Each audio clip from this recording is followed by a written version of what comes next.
Salut, aujourd'hui on est le jeudi 20 mars, c'est ça? On est jeudi et on est le 20 mars. Bon, finalement, en fait, mon cours c'était pas mercredi, ça va être vendredi soir. Mais du coup, c'est assez tard, c'est de 18 à 20 heures, je crois. Donc je vais rentrer, il fera quasiment nuit, mais bon, au pire, c'est pas grave. D'ailleurs, on est le 20 mars. Et aujourd'hui, c'est donc l'équinoxe de printemps. Ouais.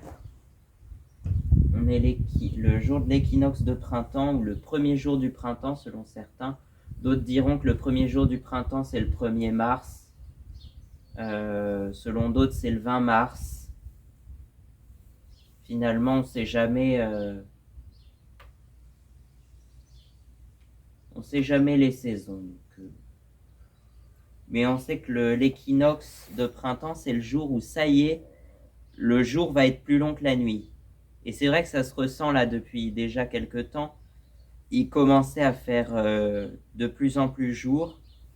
Et c'est vrai que depuis le 21 décembre, le 21 décembre, c'est le solstice d'hiver. C'est donc le jour le plus court de l'année et le jour à partir duquel les jours rallongent. Effectivement, les jours ont bien rallongé depuis le 21 décembre. Donc voilà.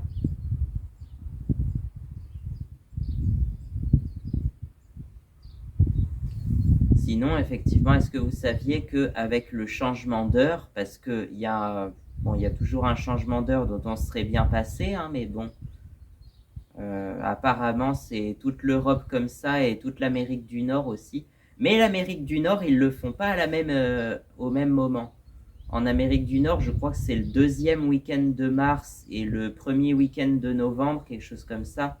Vous me direz, mes amis québécois, s'il y en a qui me regardent. Mais c'est, je crois, premier week-end de novembre et le deuxième de mars, quelque chose comme ça. Alors qu'en Europe, enfin, ouais, c'est toute l'Europe pareil, je pense. C'est le dernier week-end de mars et le dernier week-end d'octobre qu'on change d'heure. Ce qui fait qu'en fait, le dernier dimanche de mars, c'est une journée qui va faire 23 heures au lieu de 24. Et le dernier dimanche d'octobre, c'est une journée qui va faire 25 heures. Ouais, au lieu de 24. Donc, je trouve ça stylé. Après, est-ce que vous avez pensé, vous, que du coup, il y a une journée qui fait 1 heure de moins et une journée qui fait 1 heure de plus? Bon, là, effectivement, on va perdre 1 heure au mois de mars, mais l'heure qu'on a perdue, on la rattrapera en octobre, du coup. Puisqu'on aura 25 heures le dernier dimanche d'octobre, je ne sais pas quand est-ce que ça tombe. Le dernier dimanche de mars, c'est le 30 mars cette année. En octobre, je ne sais pas, j'ai pas regardé précisément, mais c'est pareil, fin octobre, quoi. C'est juste avant Halloween.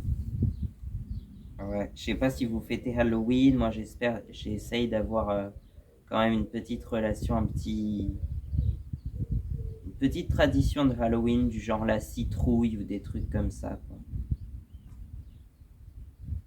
Ouais. Le potimarron. Mais quand on mange tout l'hiver des soupes de potimarron en même temps. Ah là, je crois qu'il n'y en a plus maintenant parce que on n'en avait pas eu. Enfin, on en a eu plein cette année, mais ils étaient plus petits que les années précédentes. Donc, ouais. Après, on peut pas tout avoir. Il y a une année, on a eu des super beaux fruits et légumes, mais on n'a pas eu beaucoup de patates, par exemple. C'était en 2023, je crois. Il y avait eu plein de fruits et légumes en tout genre. Il y en a eu énormément. Par contre, des patates, c'était pas terrible, les pommes de terre. Donc voilà. C'est comme ça, il y a des années, je dis on peut pas tout avoir la même année. Après, ça dépend. Ça, c'est quoi? Oui, ça c'est le levier d'embrayage de ce côté-là. Pour ceux qui veulent apprendre à faire de la moto, bon, c'est pas le sujet de la vidéo, mais vous apprendrez bien vite que le levier d'embrayage il se trouve de ce côté-là, le frein avant de ce côté-là et le frein arrière au pied. Mais c'est vrai que c'est pas évident quand on vient d'un scooter où on a le frein arrière ici, à la place de l'embrayage. Le frein avant est au même endroit par contre. Mais ouais. T'as l'embrayage ici, puis le sélecteur de vitesse en bas, là. Au pied gauche du coup. Bon là c'est le pied droit, mais normalement t'es sur ce pied-là quand t'es sur la moto. Voilà. Alors qu'effectivement avec un scooter, bah, il n'y a pas de vitesse à passer et du coup t'as tout aux mains en fait, t'as rien au pied. Ouais. Et alors, il y a eu quelques exceptions. Je crois il y a eu certains scooters Vespa qui ont une boîte de vitesse quand même, où en gros, la vitesse, tu as l'embrayage et tu montes comme ça, en fait. Tu montes le levier d'embrayage comme ça, j'ai vu ça. Je sais plus où, mais c'est... On passe les vitesses à la main comme ça, en maintenant l'embrayage et en le montant un peu. Je sais pas combien il y a de vitesses, je crois que c'est 3 ou 4 vitesses, pas plus. Alors que là, il y a 5 vitesses sur une moto comme ça. Et les motos un peu plus récentes, je crois que tu as même 6 vitesses. Ouais, celle que j'avais conduite à l'auto-école, il y avait 6 vitesses, mais on ne les a pas toutes exploitées parce qu'on ne montait pas à plus de 70 sur la route. Et puis sur plateau, on ne monte pas à plus de 50, 55 à la rigueur en troisième. Ouais. On n'utilise que la première, deuxième, troisième. Donc, alors que la Vosges 300, elle a 6 vitesses. Il faudrait une moto comme ça, mais en Yamaha en fait. La même, mais en Honda et Yamaha. Je sais pas ce qu'il y a plus ou moins comme équivalent en 250 ou 300 cm3 par là. Si, il y a la MT-03 finalement en 321 cm3, mais c'est un bicylindre. Pourquoi pas après tout, mais moi je préfère les monocylindres. Et puis les R3, bon ça c'est une sportive, c'est comme la R1 mais avec le moteur en pareil 321 cm3 bicylindre. Pourquoi pas. Sinon, bah, c'est peut-être un moteur plus ancien, mais il y avait la YBR 250. Ouais. Parce qu'on la connaît tous en 125, la YBR, mais elle existait aussi en 250 cm3 où ça a moins bien marché. Et je trouve ça très dommage d'ailleurs parce que, bon, moi je dis, j'avais dit ma devise entre guillemets politique, même si ça n'a rien de politique, c'est des motos de 250 cm3 pour tout le monde. Voilà.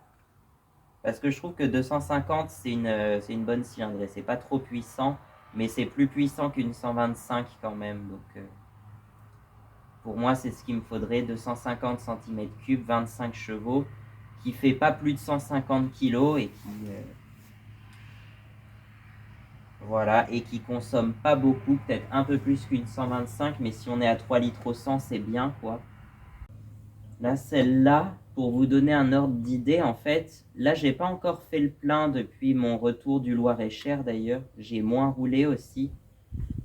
Mais c'est simple, je fais à peu près 300 km avec le plein. Enfin, en tout cas, je fais le plein tous les 300 km parce qu'il n'y a pas, il y a pas vraiment de jauge. Il y a juste un voyant, mais qui s'allume que quand il veut.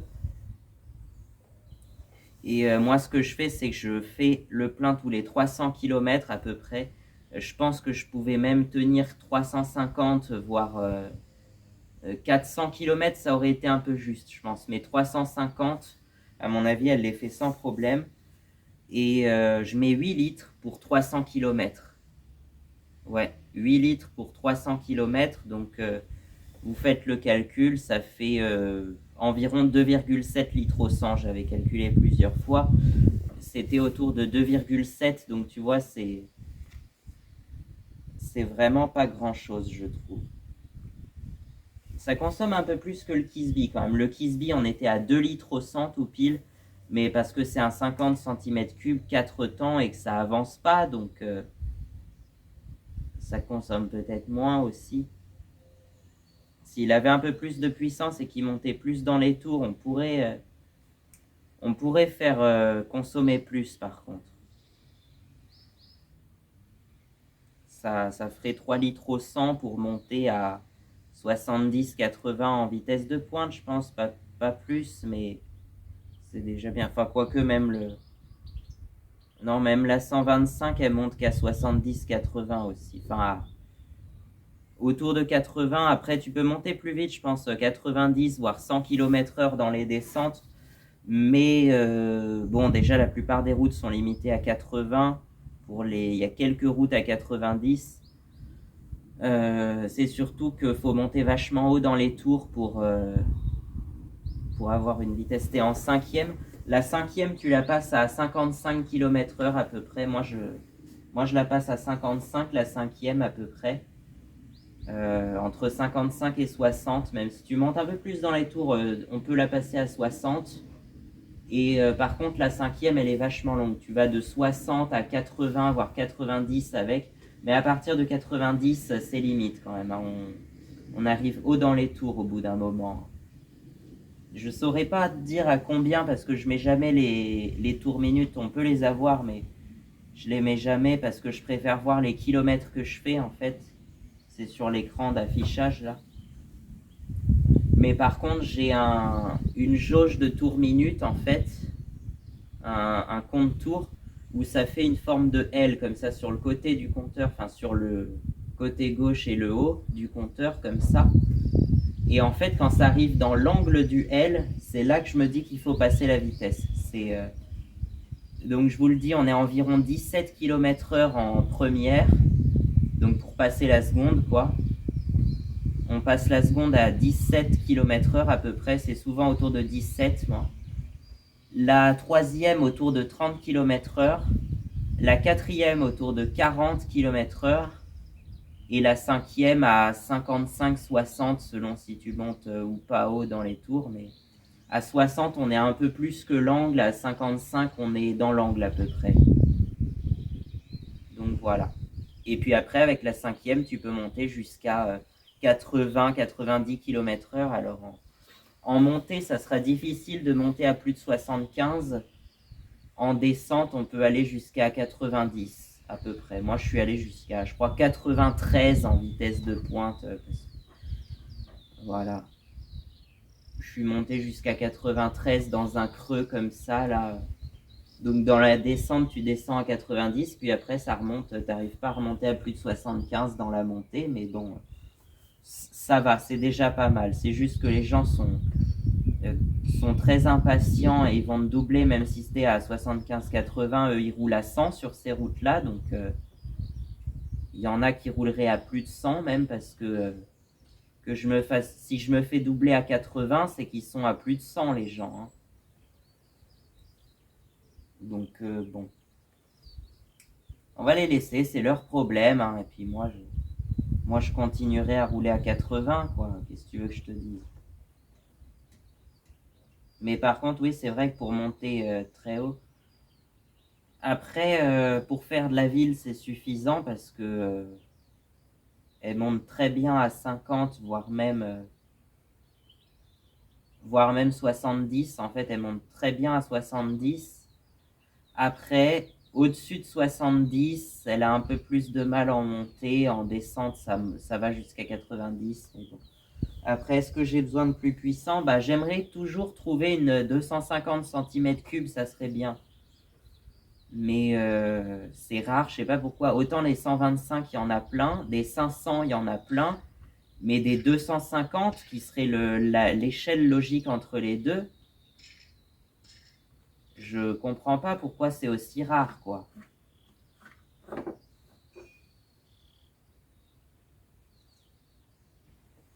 Donc, voilà. Le bouchon, par contre, il s'enlève complètement comme ça, il n'y a absolument pas de clé, donc ouais, c'est un peu le point négatif. On avait acheté un bouchon à clé d'ailleurs à un moment, sauf que ça va pas dessus. C'était dit pour aller sur les XT et les DT, mais ça va pas dessus finalement. Donc c'est un peu de l'arnaque, je trouve. Mais bon, à moins qu'il y ait une petite modification à faire, mais moi je voulais pas modifier, je voulais que ça soit réversible s'il y avait une modification à faire. Donc j'ai préféré garder le bouchon d'origine et puis on l'a renvoyé, je crois, celui qu'on avait commandé, puisque c'était Je sais plus c'était combien, sous 5 ou 7 jours, 7 jours peut-être à renvoyer, mais on l'a renvoyé en tout cas. Voilà, on a dû recevoir en même temps que les protège-mains, donc fin janvier à peu près. Moi, je roule par tout temps à peu près, hein. C'est bon que quand s'il pleut vraiment très fort, ça c'est pas agréable, on est d'accord. Mais le froid, ça me pose pas trop de problèmes. Après, c'est surtout oui, si ça gèle ou s'il y a du verglas, ça faut vraiment se méfier du verglas. Après, j'ai un pneu hiver quand même à l'avant. En fait, à l'avant c'est un pneu hiver et à l'arrière c'est un pneu. Ils appellent ça Street Enduro, quelque chose comme ça. C'était pour pouvoir faire des chemins en fait un peu, mais là, ouais, ça va commencer à être bon. Ça commence à être un peu sec, mais ça dépend des chemins encore. Moi, je préfère y aller quand c'est vraiment bien sec parce que sinon, c'est ça glisse quand même, hein. Même j'avais été dans le Loir-et-Cher, là, au Polissoir de Chissé en Touraine. C'est accessible que par un petit chemin et il y avait un endroit, ça glissait un petit peu, hein. Donc j'y suis allé tout doucement.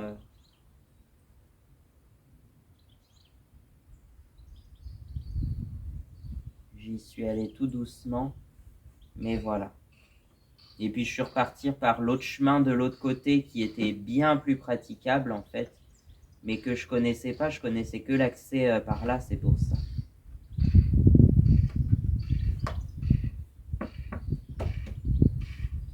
Donc voilà. L'avantage d'une 125 4 temps comme ça, c'est que ça consomme rien. Ouais. Et aussi celle-là je l'aime bien parce qu'elle a le kick. Bon, pour le coup, il est pas de, enfin, il est de l'autre côté, mais bon, vous l'avez vu plein de fois, je pense. Je la démarre souvent au kick quand il fait assez chaud parce que, enfin, quand il fait moins froid, quoi. Parce que quand il fait très froid, elle a du mal à démarrer. Sinon, elle démarre très bien. Quand il fait là 10-15 degrés, elle démarre très bien. Peut-être jusqu'à 20-30 degrés. Je crois que l'été, quand il faisait très chaud, l'été, elle démarrait moins bien aussi. Je sais plus. Mais oui, c'est connu que quand il fait très froid l'hiver, elle a du mal à démarrer. Là, la semaine du, je sais plus si c'était la semaine du 16 janvier ou quelque chose comme ça. Euh, cette semaine-là, il faisait hyper froid. Cette semaine-là, il faisait hyper froid et ça a gelé et elle avait du mal à démarrer, quoi. Alors dans ce cas-là, il faut mettre le starter à fond. Bah, c'est bien, c'est du bon côté. Enfin, du bon côté par rapport à la caméra. C'est cette petite levier juste au-dessus du levier d'embrayage, là, ici. Tu as un petit levier comme ça. Il faut vraiment le mettre à fond quand il fait très froid. Parce qu'en fait, si tu le mets qu'à moitié, bah, en fait, il n'est pas du tout mis. Là, il n'est pas du tout mis, en fait. Donc, il faut vraiment le mettre à fond et appuyer sur le démarreur électrique parce que sinon, c'est une galère. Je ne sais pas comment ils font pour démarrer une moto qui a que le démarrage au kick, surtout une 350 ou une 600. Oui, parce qu'à une époque, si on remonte dans les années 80-90 même, il y avait des motos 600 cm3 avec que un démarrage au kick. Voilà, qu'est-ce qu'il y a comme exemple? Les DR600, les premières, je crois. Même les XT600 chez Yamaha, je sais plus. Elles avaient peut-être quand même le démarrage électrique, ou elles avaient les deux, je sais plus. Les toutes premières XT600, elles devaient avoir que le kick peut-être. Et puis les Honda XL ou XR600, quelque chose comme ça aussi. Là où c'est vraiment des motos de trail, de tout terrain. Donc voilà, en 600 cm3.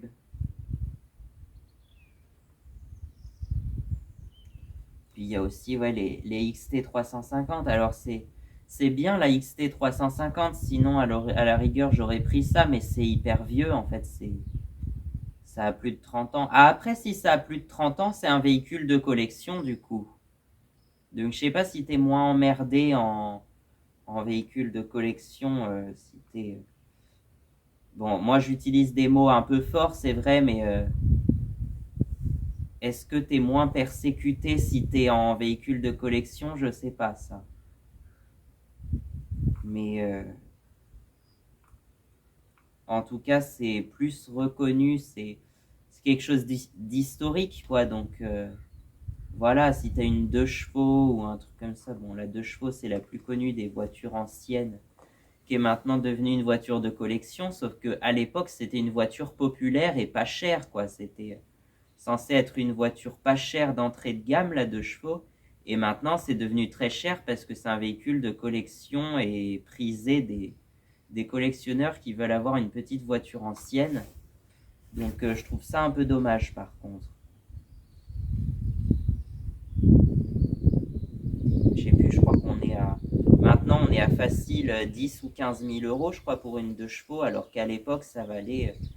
J'en sais rien combien ça valait si c'était ramené à l'inflation et au salaire d'aujourd'hui, combien ça vaudrait une 2 chevaux si elle était produite aujourd'hui. Je pense que ça vaudrait peut-être... là je balance au hasard 3 000 euros, mais je suis même pas sûr. Je sais même pas combien ça valait à l'époque ramené à l'inflation. Mais je sais que par exemple une 106 neuve en 98, une 106 neuve, ça valait 60 000 francs ou 9 000 euros, quelque chose comme ça. Ouais. J'avais vu un papier là-dessus. C'était le catalogue des 106 de 1999 et c'était écrit à la fois en francs et en euros.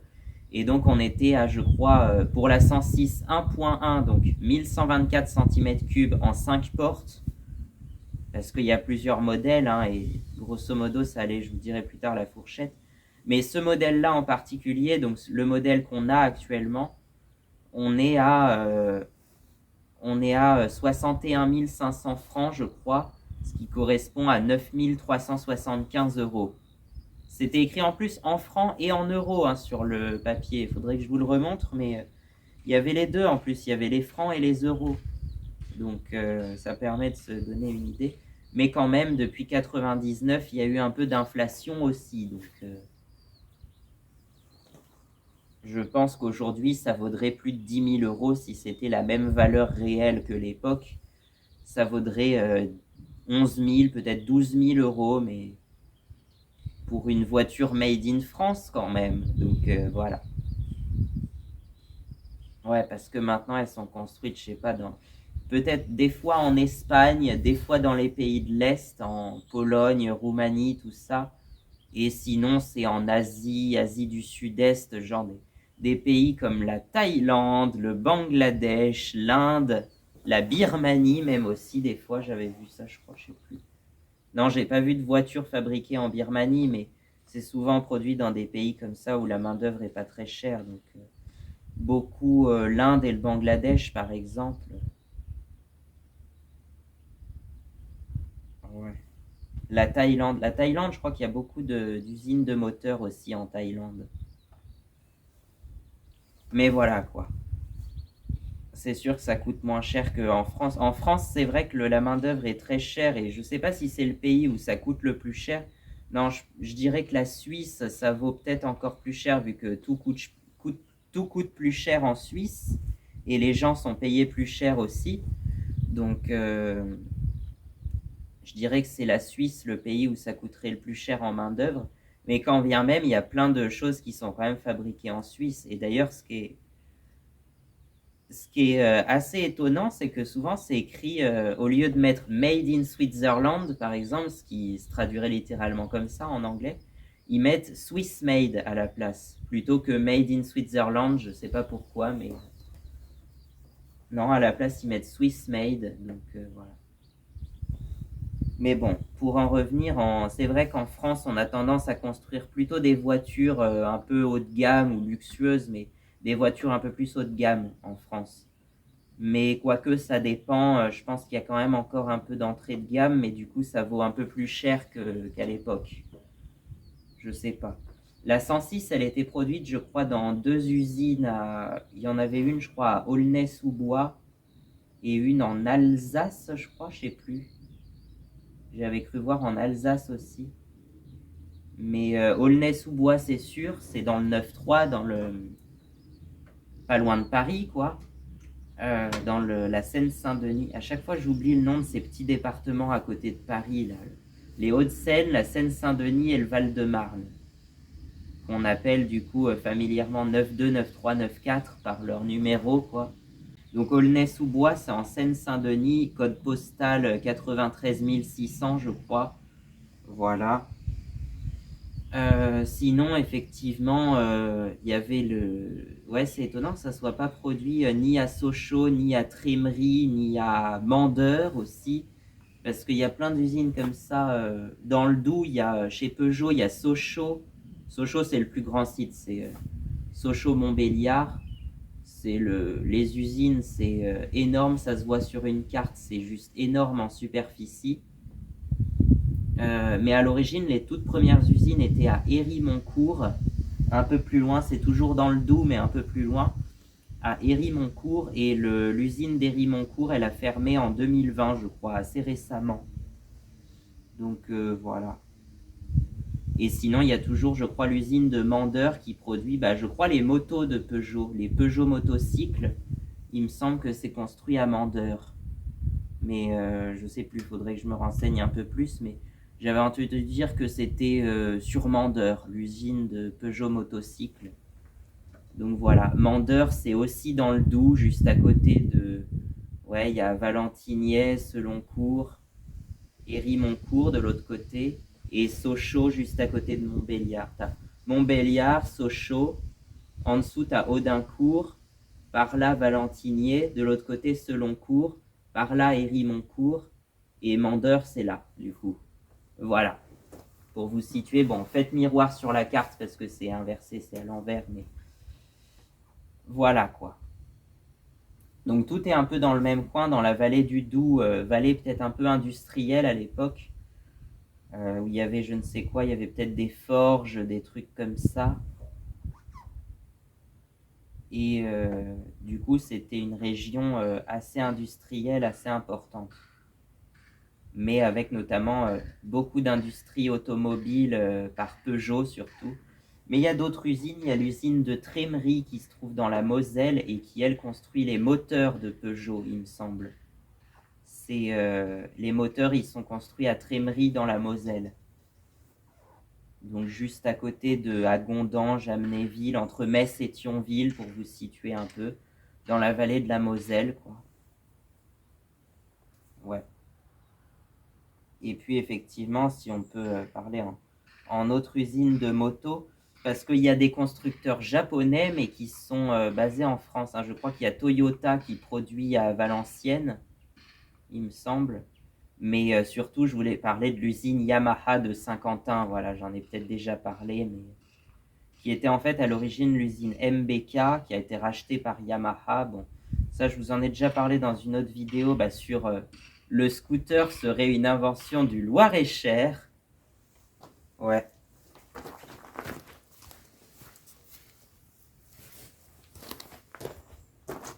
En fait, ça peut surprendre, mais oui, l'ancêtre du scooter, qui était à l'époque appelé autofauteuil, ça aurait été créé à Blois en 1902. Donc voilà. Et c'est un moteur de 400, presque 500 cm3 même. 490 cm3 ou 490 pour nos amis belges. C'est vrai que c'est beaucoup plus logique de dire 90, mais bon. 490 cm3 donc. Et je crois que c'était un monocylindre, donc voilà. Ça faisait 490 cm3.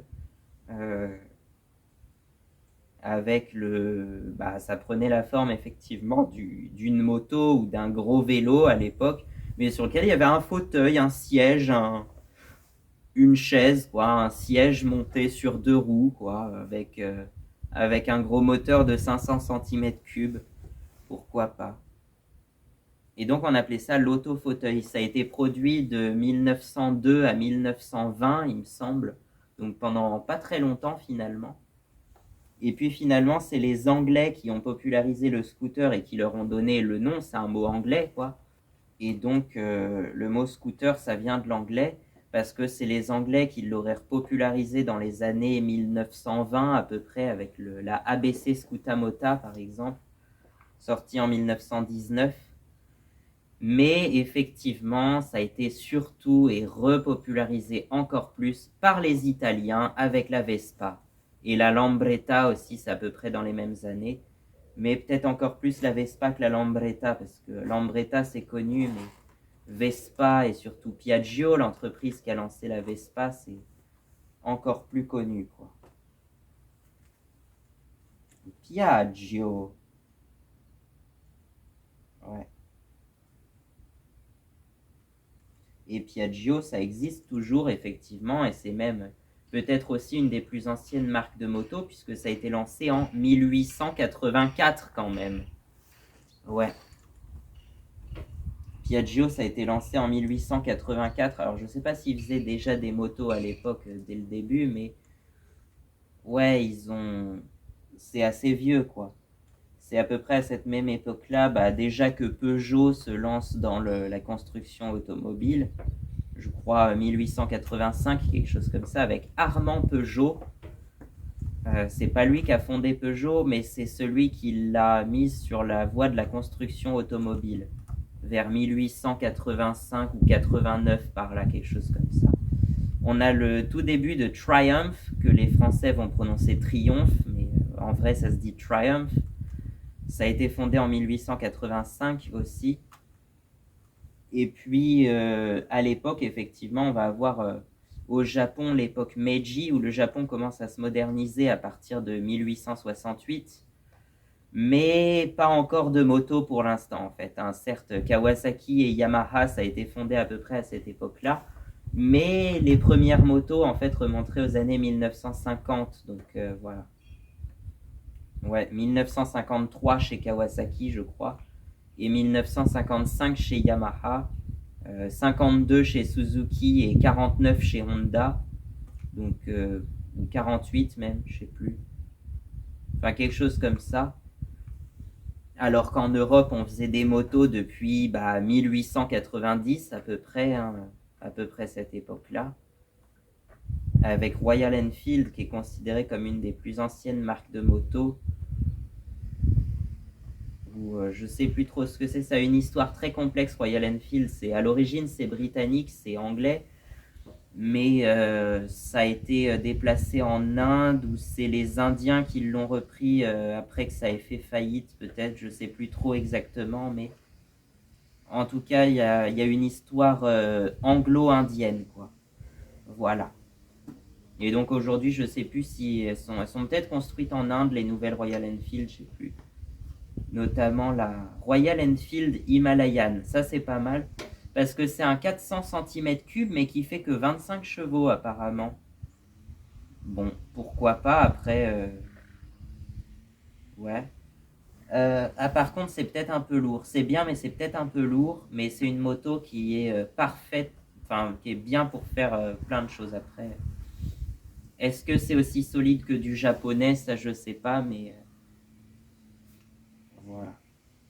En fait, à l'époque, il y a eu, dans les années 70, il y a eu une énorme crise de moto européenne où il y a eu plusieurs faillites et tout ça, parce que à l'époque, les Européens, ils faisaient de la moto depuis très longtemps, mais c'est là que sont arrivées un peu les marques japonaises dans les années 70. Alors ça a commencé même un peu plus tôt, dans les années 50, mais ça a été popularisé dans les années 60 et largement distribué à partir des années 70.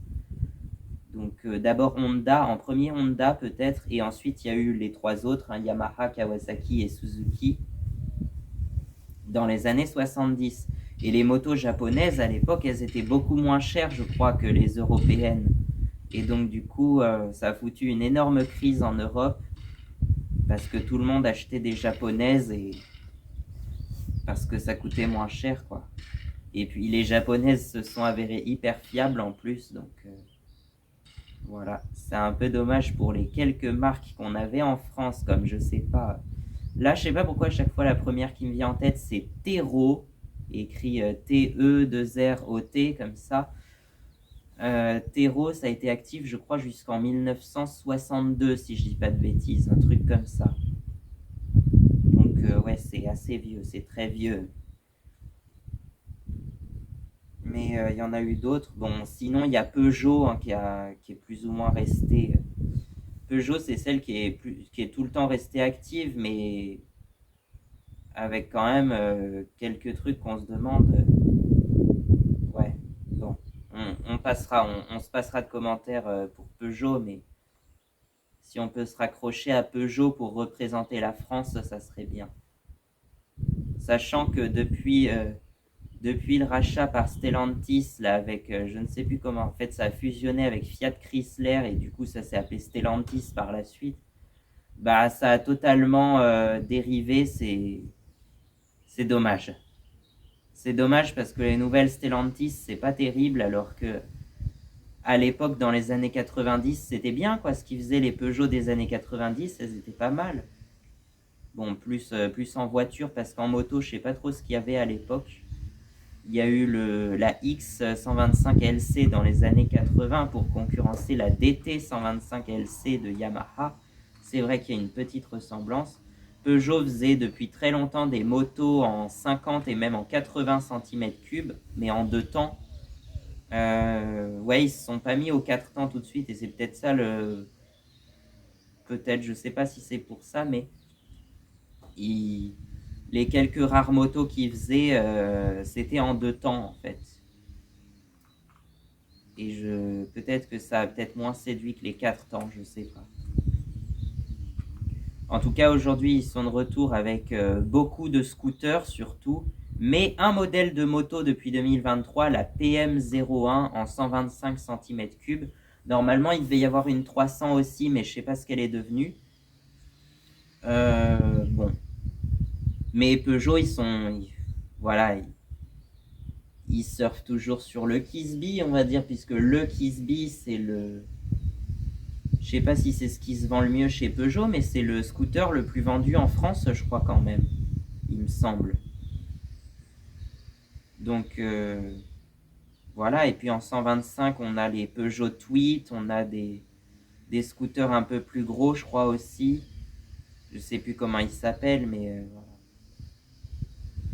Un peu de type X-Max, là, je sais pas comment on appellerait ça chez Peugeot, je sais plus comment ça s'appelle, mais voilà.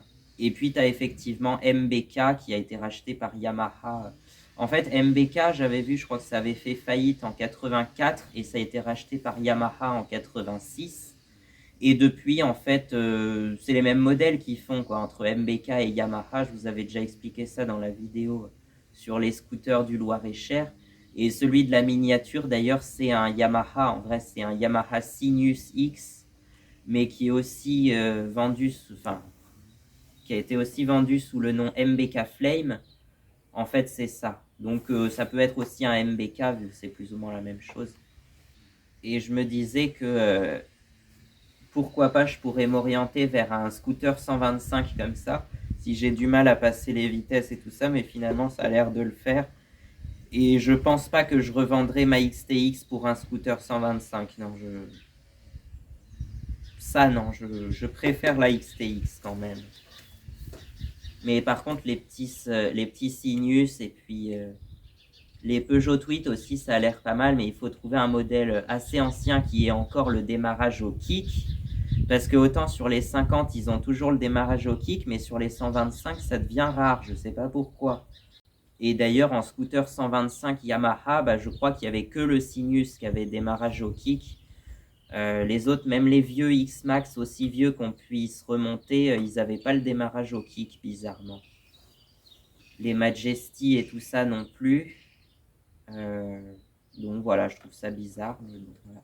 Il y avait même un autre scooter 125, mais lui par contre je crois pas qu'il ait le démarrage au kick non plus, mais ça s'appelle Suzuki 16. Je connaissais pas, mais il y a le Suzuki 16 qui est en petit scooter 125. L'avantage en fait d'un petit scooter 125 comme ça, c'est que ça fait à peine 100 kg quoi. Donc c'est hyper léger, hyper maniable et c'est facile à manœuvrer aussi. Et c'est facile à monter sur la béquille centrale aussi. Donc voilà. Et c'est pour ça que je voulais éventuellement un scooter 125 comme ça. Le premier que j'ai vu, c'était le Kymco Agility 125. Mais pareil, les anciens modèles, parce que les nouveaux, je crois qu'ils ont plus de kick, mais ça dépend peut-être des modèles. Mais ceux de 2009 à 2016, par là, ils devaient avoir le kick. En 125 cm3, oui. Parce qu'il existe aussi en 50 cm3. Je crois en 54 temps et en 52 temps même. Donc voilà, je sais pas où on en est. On a bien dérivé là en discutant, mais on en était à l'origine au printemps. Bon, il fait un peu gris pour un premier jour de printemps, je trouve. Mais bon, hier il faisait super beau ou avant-hier aussi, je sais plus. Donc voilà, on en est resté là parce que avant-hier c'était mardi. J'ai fait une superbe balade. J'ai dû faire pareil, encore une fois 50 km, je sais pas. Mais je fais souvent environ dans les 50 km quand je fais une grande balade comme ça. C'est pour ça que j'essaie de ne pas en faire tous les jours non plus, quoi, parce que on arrive vite aux 50 km et 50, 100, 150, 250. Bah, si tu fais le calcul, ça fait au final 350 km par semaine. Donc, c'est ce que j'ai fait pendant mon road trip dans le Loir-et-Cher. En tout, j'ai fait même 450 avec l'aller et le retour en 9 jours. 450 km en 9 jours. Mais parce que j'étais là pour kiffer, j'étais là pour profiter, pour faire des balades. Donc c'est pour ça que je me suis lâché, j'ai fait beaucoup de kilomètres. Mais sinon, effectivement, je vais être plutôt dans les... alors j'avais calculé pour être à une moyenne de 5000 km par an, il faudrait que je fasse 13 km par jour, je crois. Donc j'y suis pas, je suis à bien plus en fait en moyenne, mais je dois être une moyenne de 20 km par jour maintenant, quelque chose comme ça, depuis ce que j'ai fait en janvier. Là, elle a presque pas roulé pendant une semaine. Là, elle roule, depuis, elle roule un petit peu plus. Cette semaine-là, j'ai fait 2 grandes sorties avec, donc, enfin 2 sorties. Là, j'ai fait peut-être 20 km pour aller à la grande ville du coin, enfin, à la grande ville, à la bourgade de 5000 habitants la plus proche, quoi. On va dire ça, parce que sinon, on est à la campagne et quand on est à la campagne, on fait tout de suite beaucoup de kilomètres pour aller chercher quelque chose parce que voilà. Et puis en même temps, c'était, enfin, j'ai pas envie de dire c'est mon souhait parce que j'habite là depuis que je suis né quasiment, mais finalement, j'aime bien cet endroit-là parce que c'est à 2 kilomètres du village le plus proche et à 10 kilomètres de la ville chef-lieu de canton la plus proche où on peut avoir des services comme des supermarchés, des stations essence et puis tout ça. C'est à environ 10 kilomètres de la maison. Euh, donc voilà. Je trouve que c'est assez bien placé finalement. Est-ce que je vais retrouver ça en Lozère? À mon avis, en Lozère, il faudra faire encore plus de kilomètres parce que je suis pas sûr que dans le village de Nasbinals, par exemple, il y ait tous les services et tout ça. Il y a peut-être une épicerie, peut-être une station essence, mais j'en suis même pas sûr. Sinon, il faudra aller à Marvejols ou Saint-Chély-d'Apcher, c'est à 25 km à peu près. Donc là, ça fait tout de suite plus loin. Ouais. Et au début, je pensais à Espalion, mais Espalion, c'est à 35 km, c'est encore plus loin. Donc, non, je pense que Marvejols, c'est à 25 km et il y a tout, il y a 5000 habitants à peu près aussi. Mais c'est la deuxième ville de Lozère avec cette taille. Hein. C'est 4700 habitants, je crois, un truc comme ça. Ouais, et sinon, Mende, c'est encore plus loin. Mais il y a Saint-Flour, Aurillac, Rodez aussi, pas très loin. C'est des villes moyennes. Aurillac, il y a 25 000 habitants. Rodez, il y a 25 000 aussi, mais avec l'agglomération de Honnay-le-Château à côté, on doit être à 35 000 habitants du coup. Aurillac, on est à 25-30 000, avec Arpajon-sur-Cère, bien 30 000. Mais voilà, tout ça, effectivement, c'est des villes moyennes, on va dire, par rapport à Tours qui compte 130 000 habitants dans la commune et 300 000 dans son agglomération.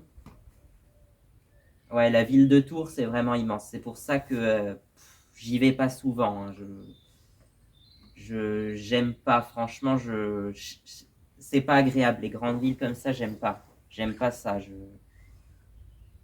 Ouais. Par contre, Chinon, ça va. Chinon, c'est une petite ville, petite sous-préfecture de 8000 habitants. Et ben, c'est la bonne taille, je trouve. C'est la bonne taille de ville, quoi.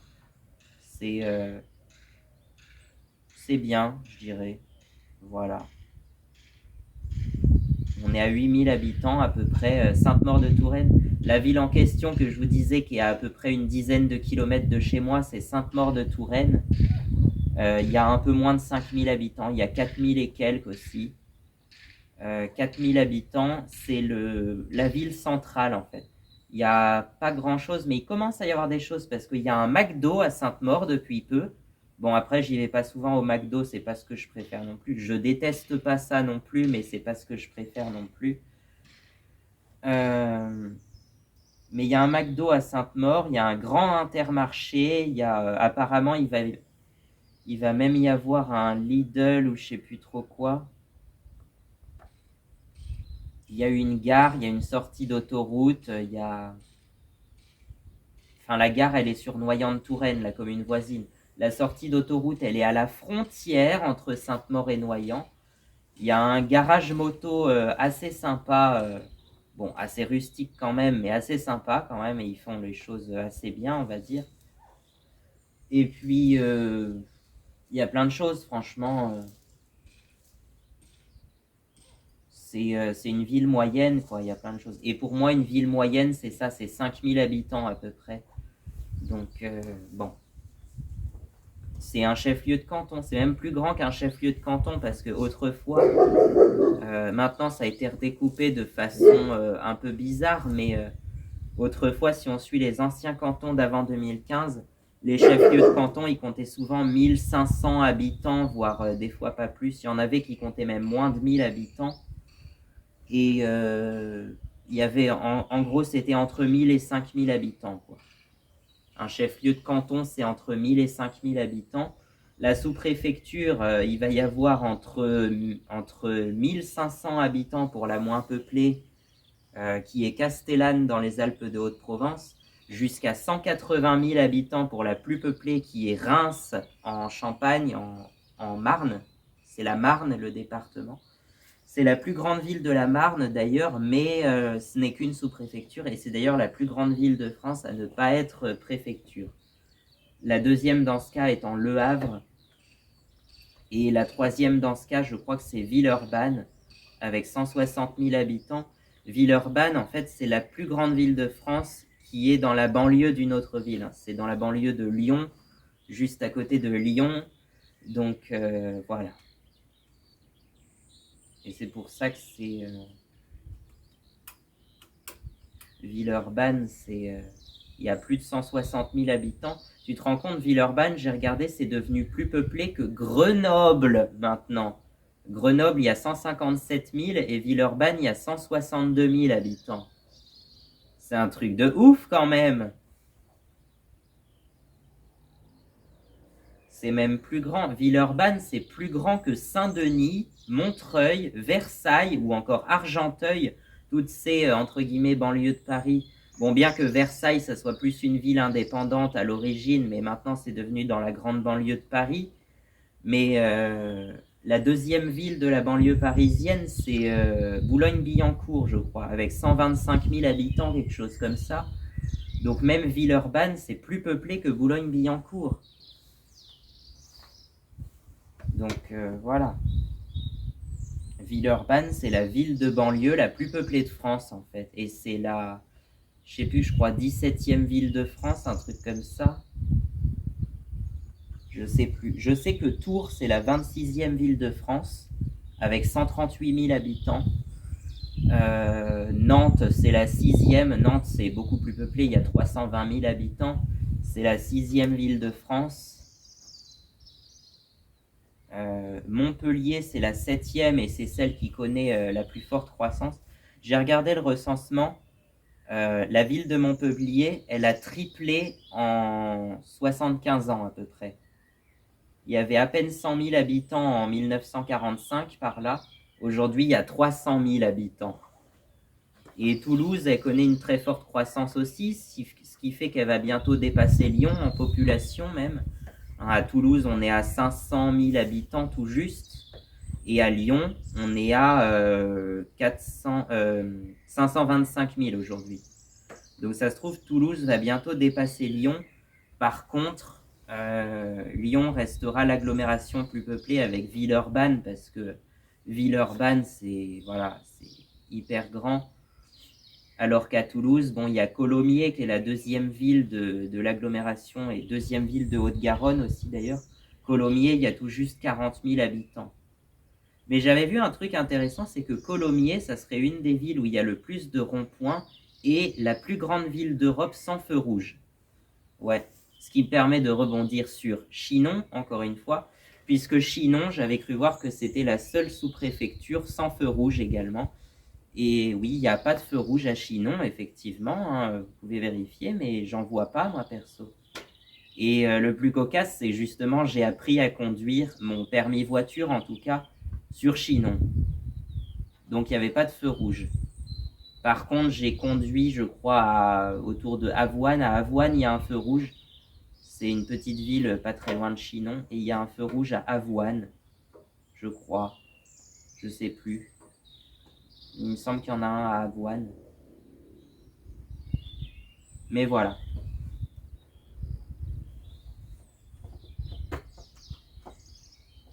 Bon, quoi d'autre? Moi, en tout cas, effectivement, il me faudrait ça.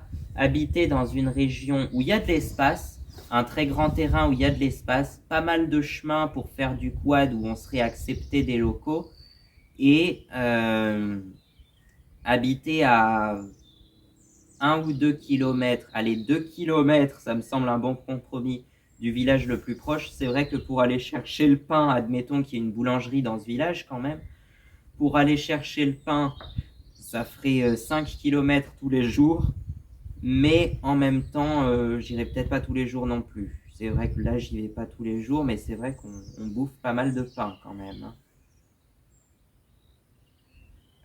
Voilà, et pour aller faire les courses un peu plus grandes, bon, il y a quand même une épicerie dans le village à 2 kilomètres de chez moi, mais ouais, une ville plus importante, un chef-lieu de canton à 10 kilomètres, c'est bien finalement. Ouais, un chef-lieu de canton à 10 kilomètres. Donc dans le chef-lieu de canton, on trouvera le supermarché avec la station essence, très important hein, quand on est passionné de moto comme moi. Euh, la station essence, le grand supermarché, même si je préfère faire mes courses dans une épicerie plus petite quand même. Mais voilà. Et puis, ouais, tous les services importants dans la ville. Alors Sainte-Maure, c'est pas une sous-préfecture, c'est un chef-lieu de canton un peu important. Mais c'est pas une sous-préfecture. Les sous-préfectures, c'est Chinon et Loches. Et Sainte-Maure, c'est pile entre les deux, en fait, hein. C'est entre Chinon et Loches. Donc voilà. Entre Chinon et Loches.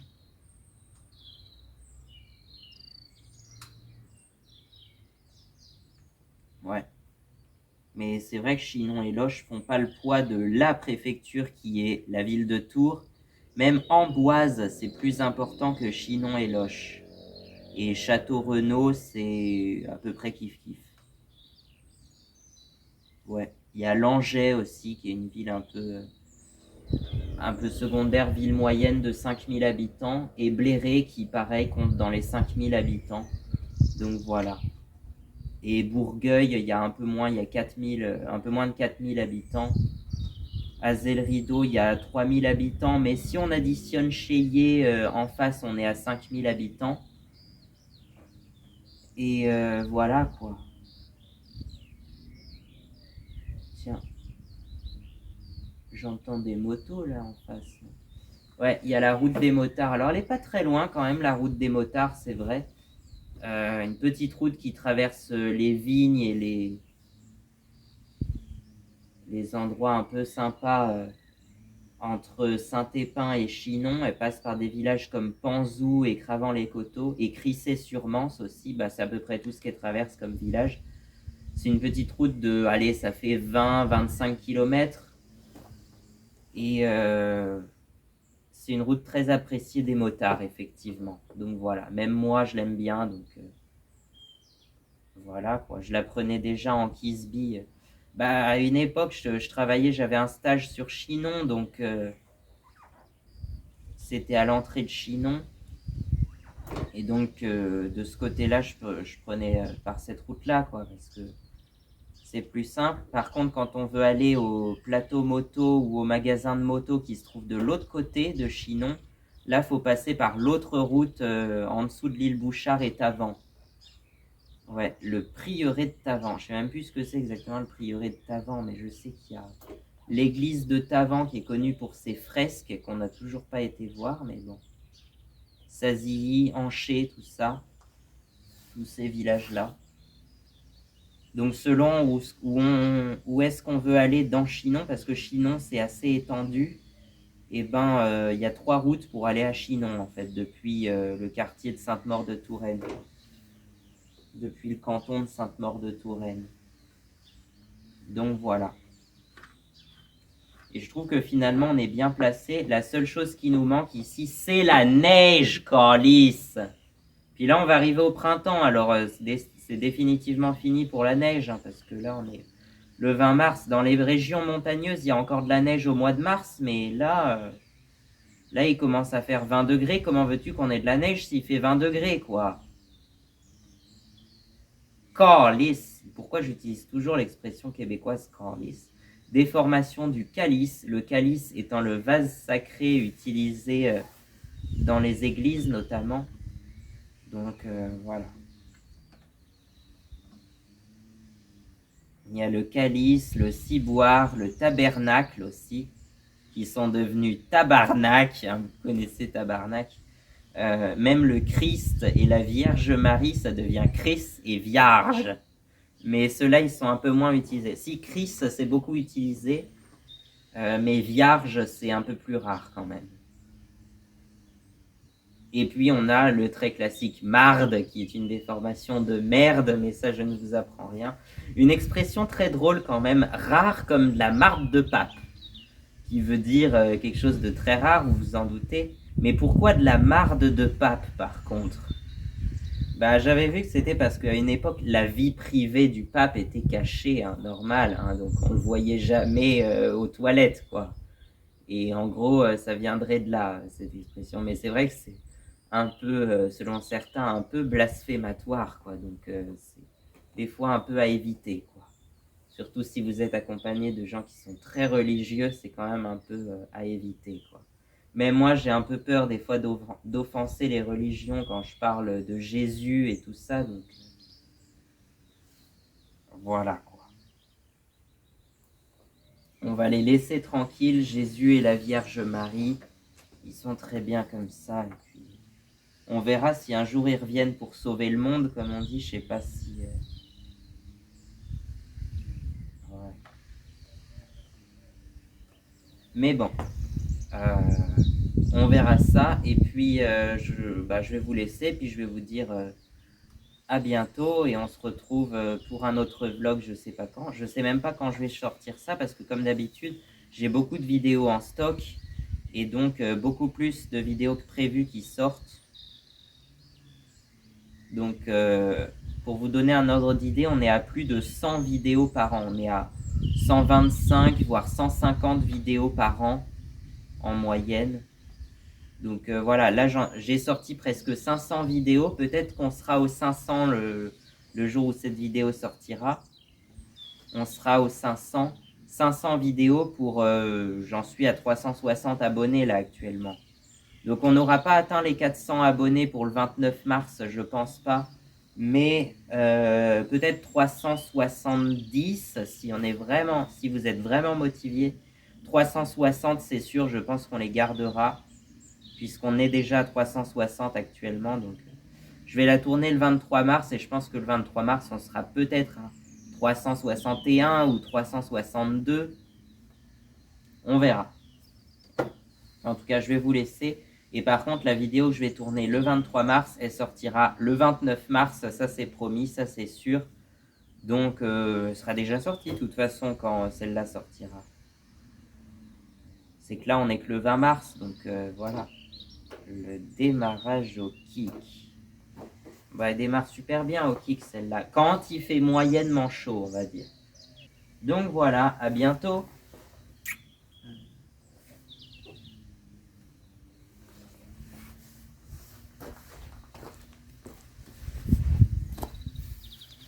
Ah oui, là, on est à 1h05. Bon, c'est pas grave, on verra ce qu'on peut recouper.